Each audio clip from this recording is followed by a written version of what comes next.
Hello friends, welcome to learn to earn bistable. ఏంటండి, ఏం ఆలోచిస్తున్నారు? పైథాన్ నేర్చుకోవాలి అనుకుంటున్నారా? మరి ఫ్రెషరా, ఐటీయా లేదా నాన్ ఐటీయా? నాలానే కోడింగ్ అంటే భయపడుతున్నారా? లేక వేరే డొమైన్ నుంచి పైథాన్కి మూవ్ అవ్వాలి అనుకుంటున్నారా? అది కాక మరి అందరూ పైథాన్ అంటున్నారు. అసలు ఏముంది ఈ లాంగ్వేజ్లో? దేనికి ఇంత క్రేజ్ అండ్ డిమాండ్ మార్కెట్లో అని తెలుసుకోవాలనుకుంటున్నారా? అయితే ఈ వీడియో మనందరి కోసం. మరి ఇంకెందుకు ఆలస్యం, చకచక తెలుసుకుందామా? Let's get started.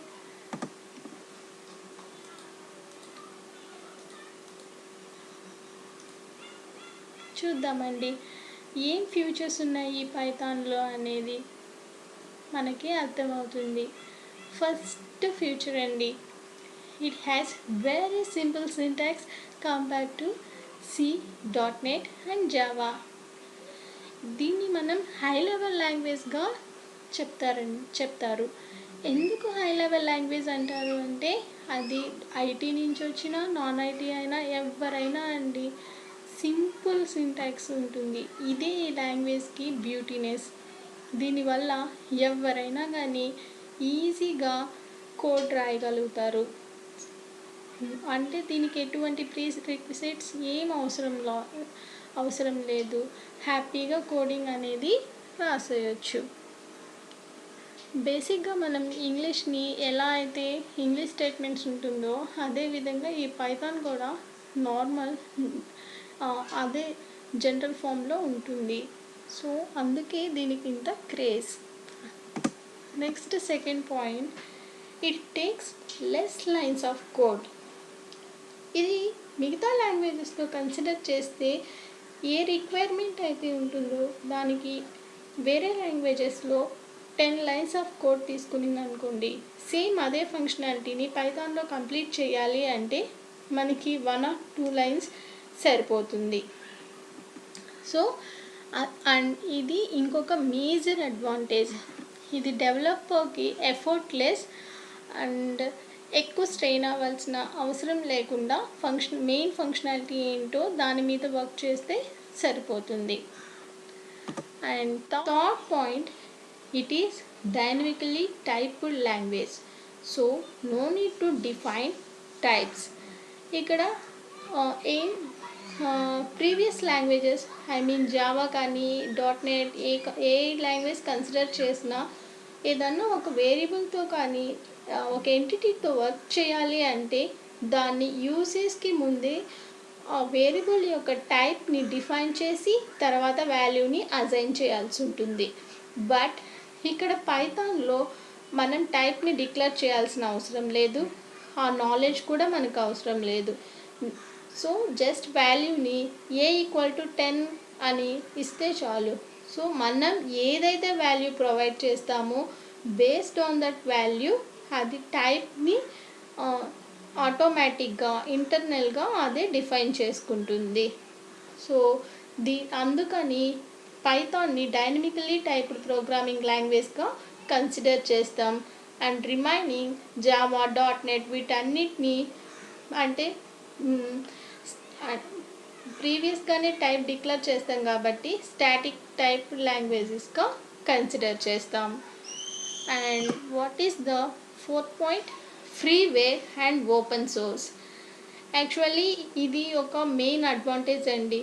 ఎవరైనా కానీ ఏదైనా ఒక ప్రోగ్రామింగ్ లాంగ్వేజ్ నేర్చుకోవాలి అన్నప్పుడు అన్నిటినీ మనం మనీ పెట్టి పర్చేస్ చేసి ప్రాక్టీస్ చేయలేం.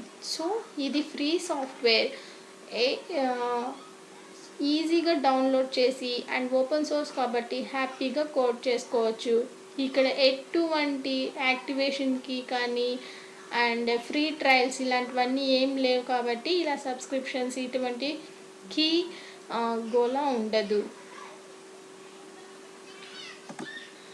And fifth point, platform independent.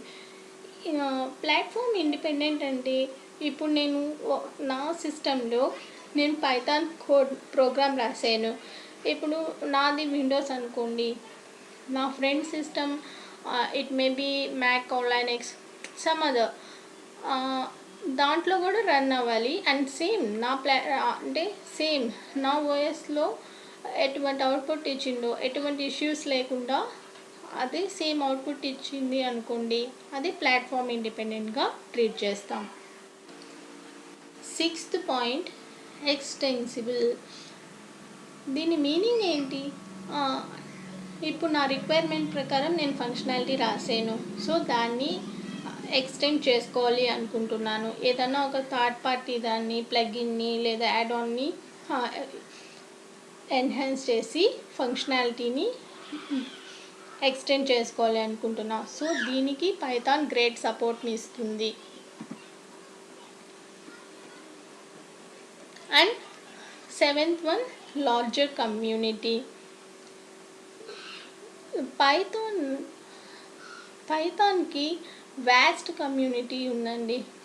అంటే మనకి ఏదన్నా ఇప్పుడు ఒక డెవలప్మెంట్ టైంలో ఏదన్నా ఒక కాంప్లెక్స్ ఇష్యూ రైజ్ అయింది, లేదా జనరల్గా ఒక కామన్ ఇష్యూ, దీనికైనా కానీ భయపడాల్సిన అవసరం లేదు. సో కమ్యూనిటీలో ఉన్న దగ్గర నుంచి, ఆ సపోర్ట్ నుంచి మనం ఇష్యూని రిజాల్వ్ చేసుకోవచ్చు. And eighth one, provides support for huge variety of applications. చూద్దాం ఎన్ని వెరైటీ ఆఫ్ అప్లికేషన్స్కి పైథాన్ సపోర్ట్ చేస్తుందో. చాలా అప్లికేషన్స్కి ఇది సపోర్ట్ చేస్తుందండి. It may be desktop, database, network, web, machine, artificial intelligence, game development, data analysis and IoT. ఇలా ఎన్నో డిఫరెంట్ అప్లికేషన్స్కి ఇది సపోర్ట్ ప్రొవైడ్ చేయడం వల్ల మనకి ఆపర్చునిటీస్ ఎక్కువగా ఉంటాయి if we learn Python. Ninth one, portability. Portability అంటే సేమ్ ఒక ప్లాట్ఫామ్లో నేను రాసిన కోడ్ వేరే ప్లాట్ఫామ్లోకి ఈజీగా మైగ్రేట్ చేసుకుని నా రిక్వైర్మెంట్ని ఫుల్ఫిల్ చేసుకున్నాను అనుకోండి, పోర్టబిలిటీ అన్న ఫ్యూచర్ని నేను అచీవ్ చేసినట్టు. సో ఇది పైథాన్లో మనం ఈజీగా అచీవ్ చేయొచ్చు. Next 10th, ఇంటర్ప్రెటెడ్. ఇంటర్ప్రెటెడ్ అంటే ఏంటండి? బేసిక్గా ఏ లాంగ్వేజ్ తీసుకోండి, జావా, సి, .NET, ఏదైనా వన్స్ ప్రోగ్రామ్ రాసామంటే తర్వాత కంపైల్ చేయాలి. కంపైల్ చేసి ఏదన్నా ఎర్రర్స్ రైజ్ అయితే దాన్ని రెక్టిఫై చేసి తర్వాత ప్రోగ్రామ్ని రన్ చేయాలి. ఇది ఎవరి రెస్పాన్సిబిలిటీ? డెవలపర్ యొక్క రెస్పాన్సిబిలిటీ, ప్రోగ్రామర్. బట్ ఇక్కడ ఇది ఇంటర్ప్రెటెడ్ లాంగ్వేజ్ అండి.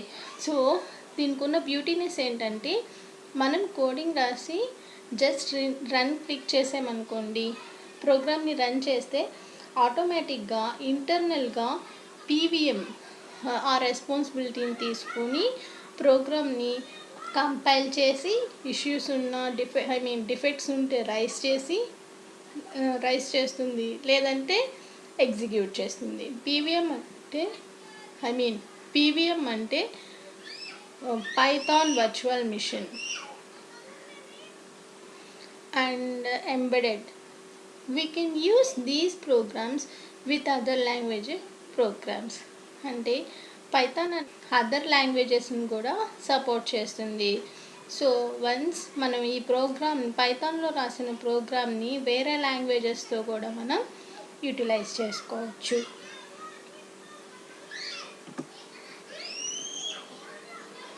చూడండి, ఇందాక very less lines of code అని చెప్పుకున్నాం కదా, దానికి స్మాల్ ఎగ్జాంపుల్ ఇక్కడ చూసారా. నా రిక్వైర్మెంట్ హలో వరల్డ్ అన్నదాన్ని ప్రింట్ చేయడం. ఎంత సింపుల్ రిక్వైర్మెంట్. ఇదే చూడండి జావా, .NET, సిలో. అండ్ ఒక్క లైన్ ప్రింట్ చేయడానికి నాకు క్లాస్ అంటే ఏంటో తెలియాలి, ఈ మెయిన్ మెథడ్, ఫంక్షనాలిటీ, ఈ ఆర్గ్యుమెంట్స్ అంటే ఏంటి, ఈ సిస్టమ్, ఈ ప్రింట్ ఈ డాట్ ఆపరేటర్ని ఎందుకు యూస్ చేస్తాం, ఎందుకు ఈ వర్డ్స్ సెగ్రిగేట్ అయ్యాయి, మెథడ్ అంటే ఏంటి, ఇన్ని జస్ట్ ఈ హలో వర్డ్ ప్రింట్ చేయడానికి. సిలో కూడా సేమ్, లైబ్రరీని ఇంక్లూడ్ చేసి మెయిన్ మెథడ్ ఫంక్షనాలిటీ రాసి మళ్ళీ రిటర్న్ కంపల్సరీ ఏదో ఒకటి రిటర్న్ చేయాలి మెయిన్కి. సో ఈ విధంగా ప్రీ నాలెడ్జ్ అనేది అవసరం. అదే మనం పైథాన్లో చూస్తే చాలా చాలా సింపుల్గా ప్రింట్ చేసాం హలో వరల్డ్ని. ఎంత చక్కగా ఎంత ఈజీగా ప్రింట్ అయిందండి. ఇక్కడ అర్థమైంది ఈ సింప్లిసిటీని ఈ పైథాన్కి ఇంత క్రేజ్ని డిమాండ్ని తెచ్చిపెట్టింది అని చెప్పుకోవచ్చు. I hope everything is good clear and ఎటువంటి డౌట్ లేకుండా హ్యాపీగా పైథాన్ని మనం నేర్చుకోవచ్చు. ఎందుకంటే ఇప్పుడు నార్మల్గా చిల్డ్రన్స్కి కూడా దీన్ని ఇప్పుడు బిగినర్ లాంగ్వేజ్గా దీన్నే ఇంట్రడ్యూస్ చేస్తున్నారు. సో ఈవెన్ ఇప్పుడు చిల్డ్రన్నే నేర్చుకుంటున్నారు, ఇంకా మనం నేర్చుకోలేమా? ఆలోచించండి. Thank you.